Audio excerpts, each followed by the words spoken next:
Kita lanjutkan tentang fadilat itmamul arkan, kelebihan menyempurnakan rukun dalam salat.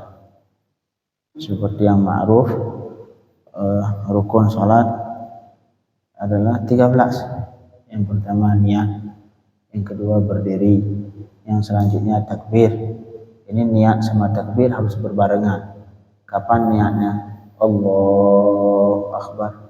Jadi mulut mengucapkan Allahu Akbar, tangan angkat, hati berkata sahaja aku salat isya 4 rakaat ikut imam karena Allah. Jadi sahaja aku salat fardu isya, harus tambah fardu. Sahaja aku salat fardu isya 4 rakaat ikut imam karena Allah. Nah, ini kapan diniatkan dalam hati? Diniatkan berbarengan dengan takbir dalam satu waktu. Jadi Allahu Akbar. Artinya ketika takbir benar-benar harus fokus, nggak boleh mikirin dunia dulu. Ketika takbir, mulut mengucapkan takbir, sedangkan hati kita berniat sahaja aku salat fardu isya 4 rakaat ikut imam karena Allah. Nah, baru Allah. Makanya Allahu Akbar. Itulah hati niat langsung. Allah, mulut ketika mengucapkan Allah Akbar berbarengan dengan hati berniat sahaja aku salat fardu isya karena Allah.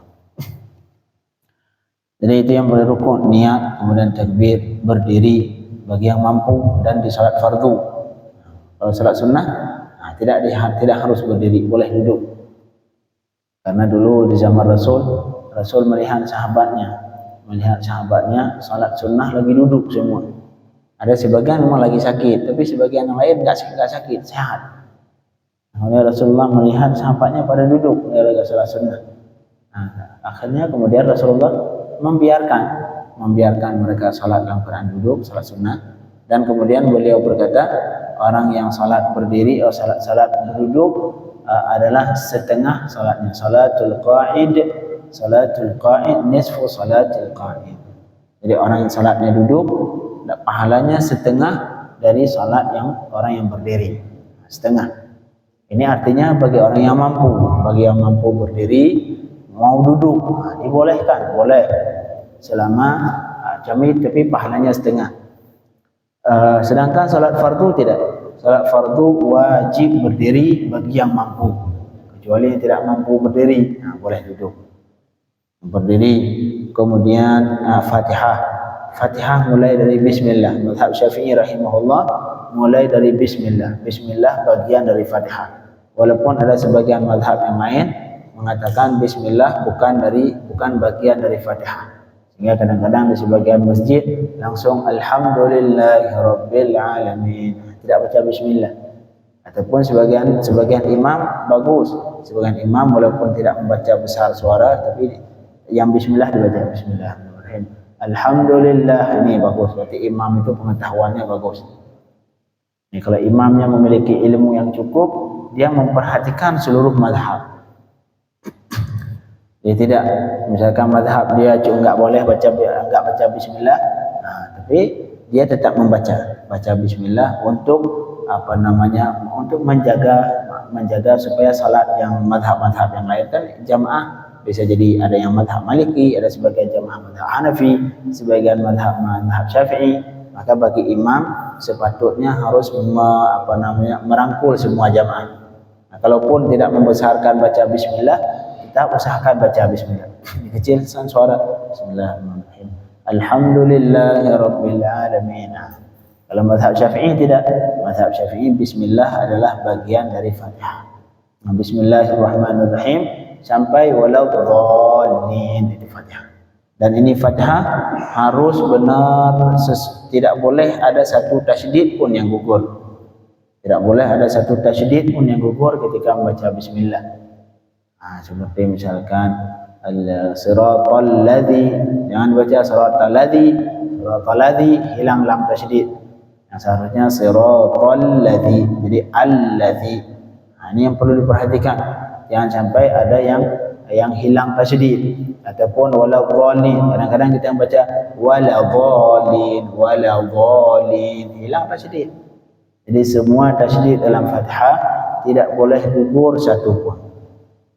Rabbil alamin, jangan Rabbil alamin.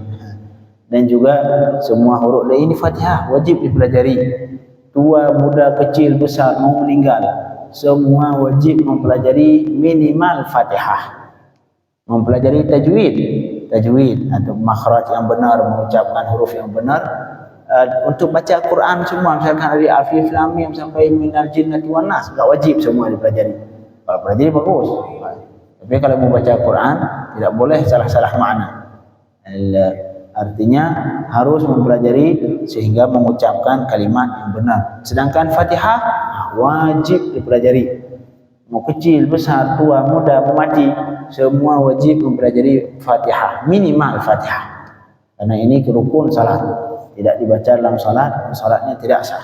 Wajib dipelajari. Bismillahirrahmanirrahim. Alhamdulillahirabbil alamin. Ini rukun. Kemudian selesai itu rukuk, i'tidal, sujud, duduk antara sujud, kemudian sujud lagi, kemudian di rakaat terakhir baru duduk tahiyat, kemudian tahiyat dan baca doa tahiyat, kemudian tasyahud, kemudian berselawat ke Rasul, dan terakhir salam. Terakhir salam. Dan yang salah satu rukun juga tertib, harus tertib. Enggak boleh balik-balik, enggak boleh balik-balik.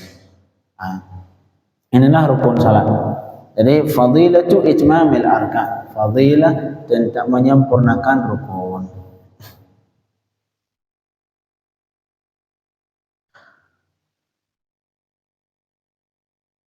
Kemudian kata Allah, qala al-Imam Al-Ghazali rahimahullah,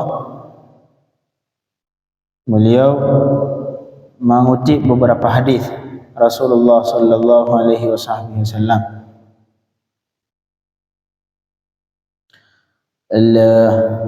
Qala sallallahu alaihi wasallam, ama yakhafu alladhi yuhawwilu wajhahu fi salah an yuhawwila Allah wajhahu wajha himar. Ini hadis dalam sunnah, dalam riwayat Bukhari rahimahullah. Apakah seseorang yang memalingkan wajahnya lagi salat, lihat ke langit, lihat kiri, lihat kanan, makruh walaupun tidak membatalkan salat. Sedangkan kalau niatnya main-main batal salat. Niatnya main-main. Kalau niatnya main-main batal salat. Ataupun tidak berniat main-main tapi gerak-gerak sampai 3 kali berturut-turut batal salat. Sedangkan kalau sekalian, apalagi ada hajat, misalkan ada orang masuk rumah kita takut pencuri, baru balik lagi, itu enggak makruh. Boleh karena hajat boleh. Karena yang patokannya menghadap kiblat dalam salat bukan muka tapi dada. Nah, kalau lagi salat kiblat, ini dada enggak boleh ke sini. Jadi dada harus menghadap kiblat. Sedangkan muka, jadi dalam salat yang disyaratkan menghadap kiblat adalah dada, bukan muka. Tapi makruh apalagi menghadap ke langit, sibuk sama kaligrafi. Masya Allah. Ya. Bagus seperti itu. Makanya di sebagian masjid, kalau cuma masjid sebagian di depan ini terutama enggak ada kaligrafi. Masjid-masjid di Yaman itu hampir semua enggak ada kaligrafi. Sebagian masjid, apalagi bagian depan itu enggak ada. Kecuali mungkin di Mihraj Labas lah, enggak ada yang seperti ini lagi sangat. Tapi kalau di depan ini berbahaya dan sibuk memperhatikan kaligrafi, ya Masya Allah, bagus juga ya. Akhirnya lupa Fatihah. Itu kaligrafi, apalagi yang lain, apalagi hiasan-hiasan yang lain yang sekiranya bisa mengganggu khusyuk orang salat.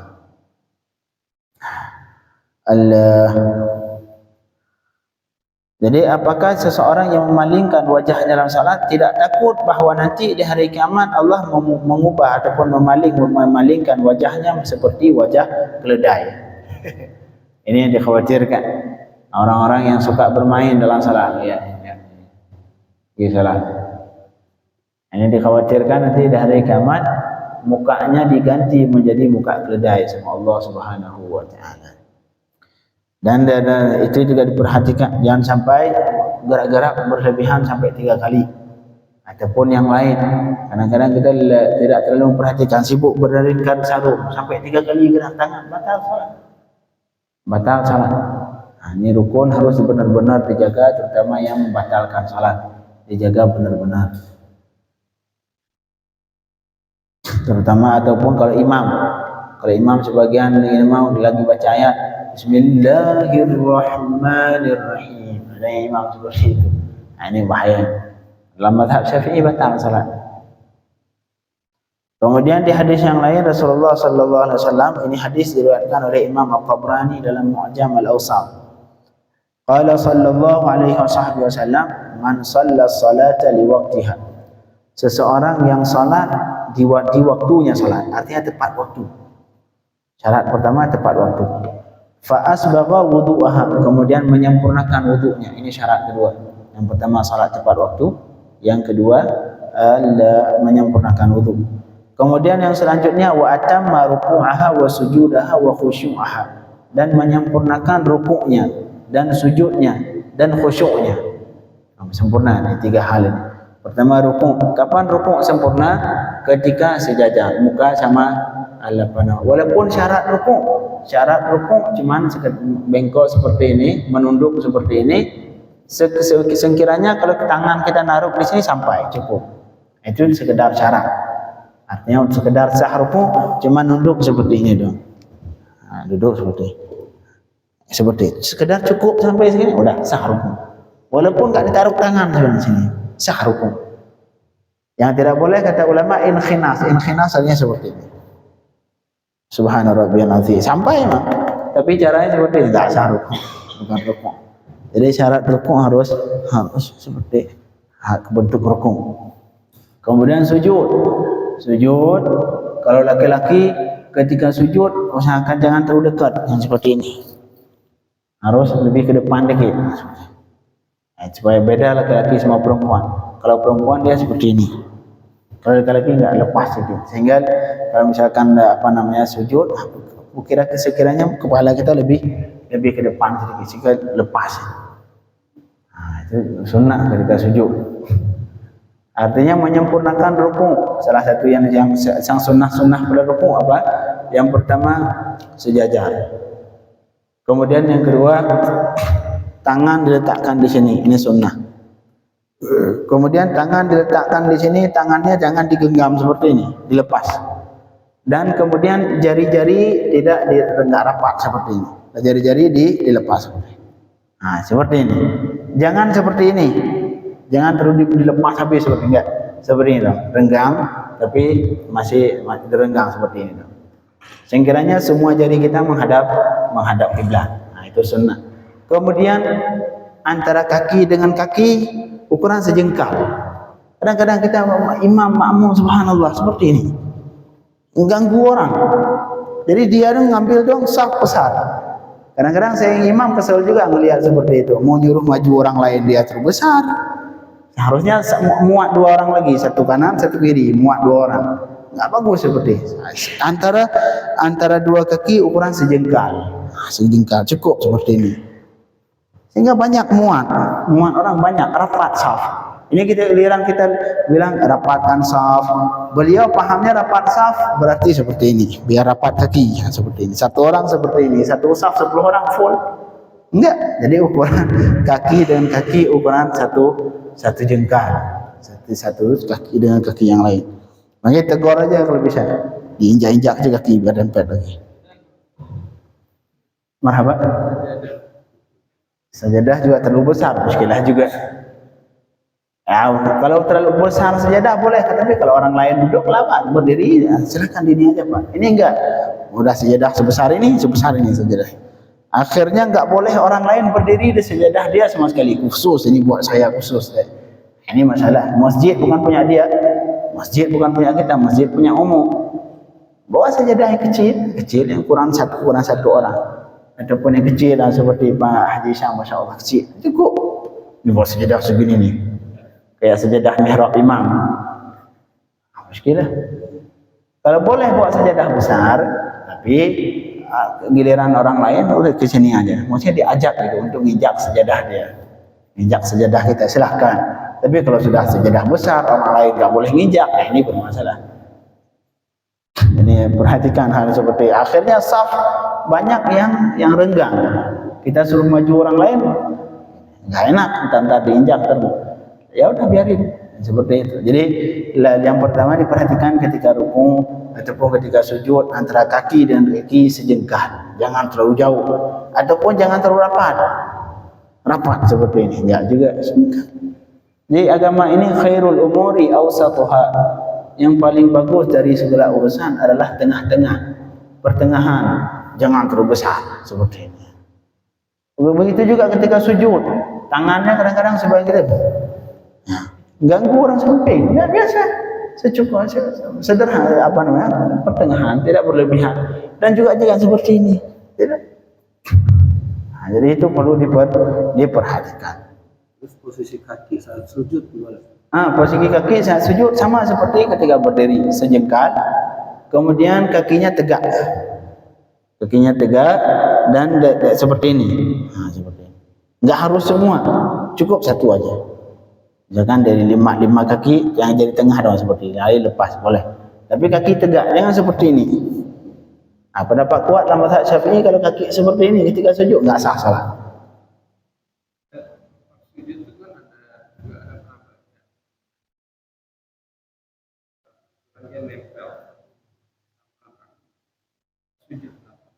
Enggak sama. Kakinya sama, tentang jarak kaki sama, antara dua kaki sama. Tetapi ntar kakinya seperti ini, nempel, jangan diangkat kaki seperti ini, nempel seperti ini, dan tegak kaki, tegak kaki. Kemudian jangan seperti ini, kaki seperti ini enggak sah. Walaupun ada sebagian pendapat yang kuat dalam mazhab Syafi'i tidak sah, walaupun sebagian ulama membolehkan, sah salat.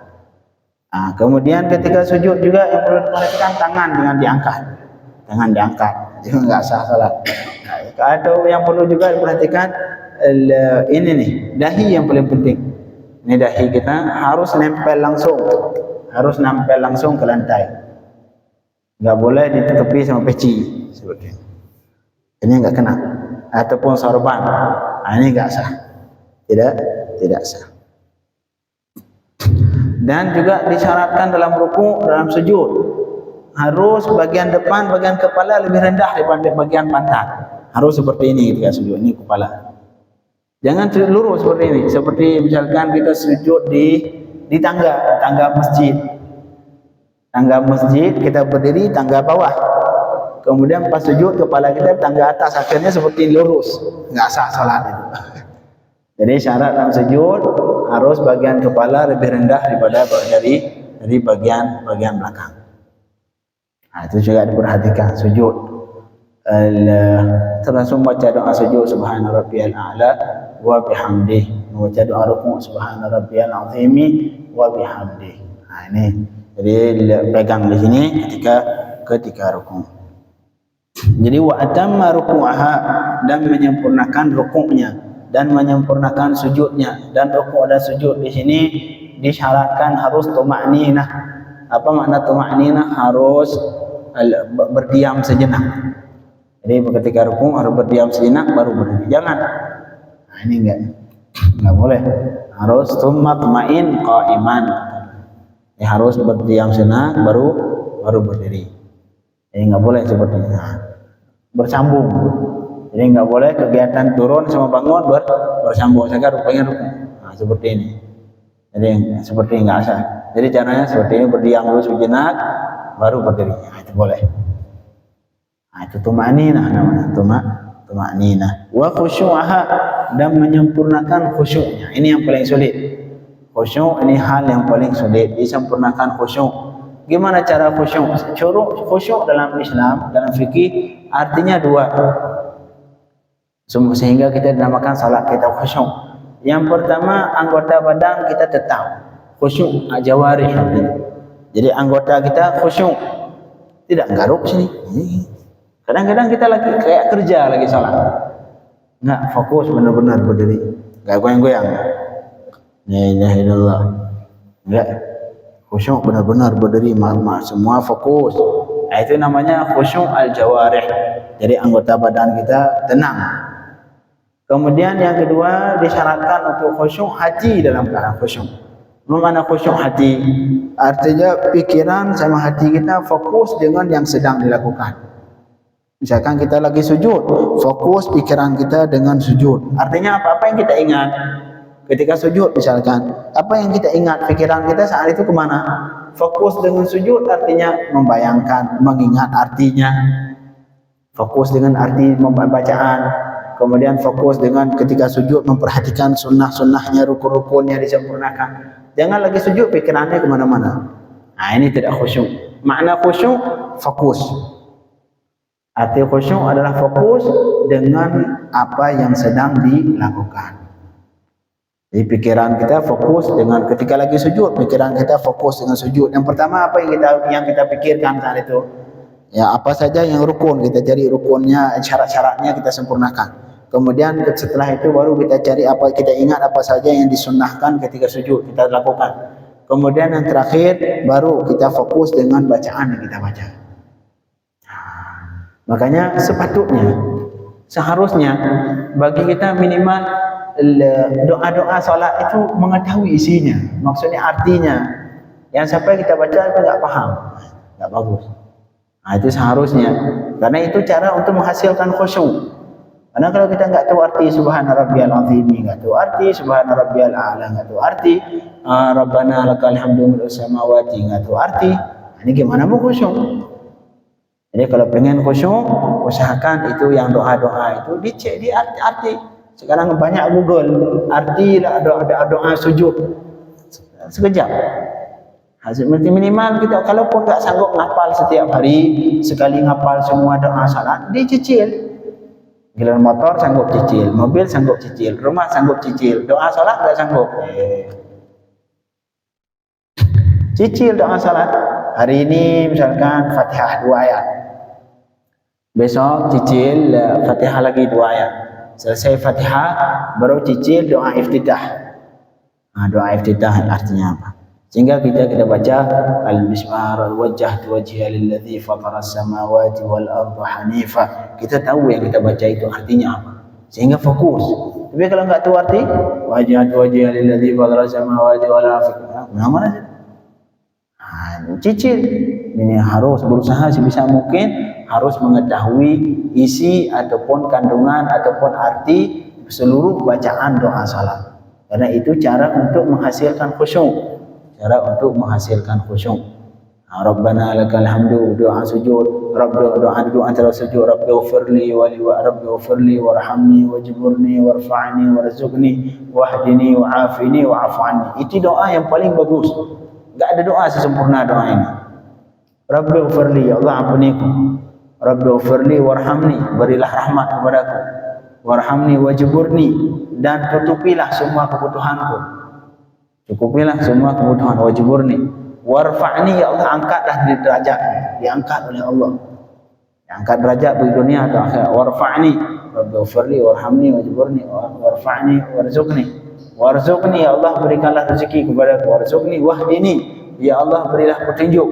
Wahdini wa'afini, berilah kesehatan baik dunia akhirat. Wa'afini wa'fu anni, dan berilah kemaafan kepadaku.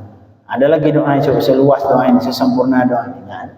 Tapi banyak dari kita enggak tahu, asal baca Rabbighfirli warhamni wajburni warfa'ni warzuqni wahdini wa'afini wa'fu anni, Allahu akbar. Dah salam. Enggak tahu, enggak paham sama sekali. Nah, dicicil. Cicil. Kalau rumah aja sanggup cicil. Yang harganya sampai miliaran. Ini doa salat enggak sanggup cicil. Malu kita dengan Allah Subhanahu wa taala. Harus malu di hadapan Allah membaca sesuatu yang kita enggak paham. Baca Rabbana lakal hamdu, baca semua, tapi kita enggak paham. Seperti misalkan doa at-tahiyyatul mubarakatus salawatut thayyibatu lillah, assalamu alayka. Gimana mau khusyuk kalau enggak paham? Cicil. Hari ini saya pengen baca, pengen memahami at-tahiyyat. Di Google, HP banyak Google. Arti doa at-tahiyyat. Watch. Ada tagnya, ada artinya, dia diingat. Oh, berarti ini tuh maksudnya. Kalaupun tak dihafal semua, minimal kandungan saya umum paham. Minimal kan, kalaupun tak dihafal at-tahiyatu artinya apa, mubarakatu artinya apa, salawatu artinya apa, thayyibatu apa artinya lillah. Kalaupun enggak tahu seper kalimat perkataannya, tapi makna secara umum tahu, sudah cukup. Karena ini cara untuk menghasilkan khusyuk. Kalau enggak tahu apa, gimana mau khusyuk? Jadi sekali lagi seharusnya sepatutnya harus kita cicil doa salat. Kalau sanggup sekaligus ya kan? Nah, itu lebih bagus. Sekali ngapal langsung dari bismillah sampai akhir. Langsung diingat arti kandungan. Tapi kalau enggak sanggup, mungkin kurang waktu, sibuk kerja. Nyari gimana? Dicicil hari ini Fatihah, besok doa i'tidal, besok lagi doa sujud, besok lagi doa duduk antara dua sujud, besok lagi doa kunut, apalagi doa kunut. Oh, itu doa yang paling agung, doa yang paling sempurna, doa kunut. Allahumma hdini fi man hadait, wa afini fi man afait, wa tawallani fi man tawallait. Oh subhan, wa tawallani fi man tawallait. Apa arti wa tawallani? Ya Allah, tawalla, arti tawalla itu menjaga. Seperti halnya orang tua menjaga anak kecil. Orang tua menjaga, mengurus. Ya Allah, uruskanlah diriku. Arti mana urus apa? Semua kebutuhan dipenuhi dan semua yang tidak diinginkan dijauhkan. Itu mana urus. Nah, kita minta mohon supaya Allah langsung yang mengurus kita. Ada lagi doa selebih dari itu. Makanya minimal tahu artinya, tahu kandungannya sehingga khusyuk dalam salat. Jadi wa khusyu'ah, kembali ke sini, menyempurnakan khusyuknya. Arajat wa hiya bayda musfirah. Nanti dia itu salat akan diangkat ataupun naik menghadap Allah Subhanahu wa taala, dia itu dalam keadaan bercahaya putih. Wa hafid, dan berkata hafizakallah kama hafadzani. Itu salat mendoakan kita. Jadi salat yang kita lakukan, apabila salat itu sempurna, salat itu menjadi berdoa buat kita. Allah hafizakallah, semoga Allah menjaga engkau seperti halnya engkau menjagaku, kata salat. Jadi jangan kita anggap salat yang kita lakukan selesai salat selesai, tidak. Salat yang kita lakukan justru bakal berdoa buat kita supaya kita dijaga oleh Allah seperti halnya kita menjaga salat. Sedangkan yang sebaliknya, wa man shalla li ghairi waqtiha, seorang salat di luar waktu, wa lam yusbigh wuduha, tidak menyempurnakan wudu, tidak disempurnakan rukuk, tidak disempurnakan sujud dan khusyuk, dan tidak disempurnakan khusyuk, wa arajat wa hiya sauda muflimah, dia bakal naik menghadap Allah, keluar salat kita dalam keadaan sauda, hitam, jelek. Ada sauda muflimah, taqulu dayya'aka Allah kama dayya'tani. Makanya ingat, salat yang kita lakukan yang tidak disempurna, itu salat justru mendoakan kita keburukan. Apa doa salat? Dayya'akallah, semoga Allah menyia-nyiakan dirimu, tidak dijaga, semoga dibiarkan. Semoga Allah membiarkanmu seperti halnya engkau menyepelekanku, tidak menjaga hak-hakku yang sempurna.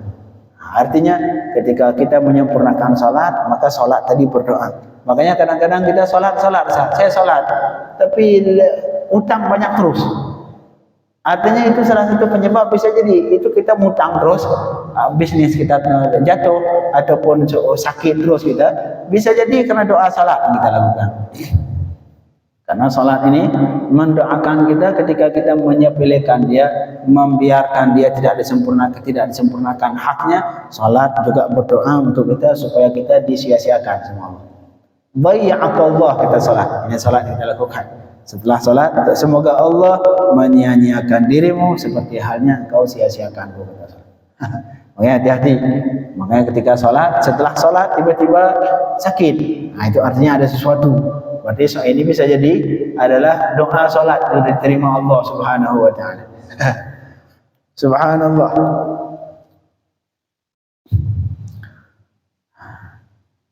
Itulah doa salat. Semoga kita termasuk orang-orang yang menyempurnakan salat. Kemudian di hadis yang lain Rasul mengatakan, ini hadis diriwayatkan Sayyidina Imam Ahmad, ini hadis terakhir mungkin, kata Rasul sallallahu alaihi wasallam, aswa'un nas sariqatan alladhi yasruqu min salatih.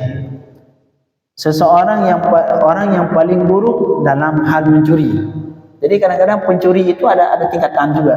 Ada pencuri tingkatan bawah. Tapi ada pencuri yang sangat jahat pencurinya. Nah, seperti pencuri biasa, pencuri satu tolong, pencuri lebih tinggi lagi, curi kas negara, pencuri lebih tinggi lagi, curi APBN dibawa semua dia. Ini pencuri. Kata Rasul, aswa'un nas sarikatan, manusia yang paling jelek dalam hal mencuri, alladhi yasruqu min salati, orang yang mencuri dari salat. Apa makna curi salat? Mencuri salat tidak memberikan seluruh hak salat. Khusyuknya tidak ada, kemudian tidaknya enggak sempurna, rukuknya enggak sempurna, salatnya buru-buru pengen cepat selesai. Ini pencuri ini. Pencuri yang paling jahat, yang paling jelek adalah yang mencuri salat.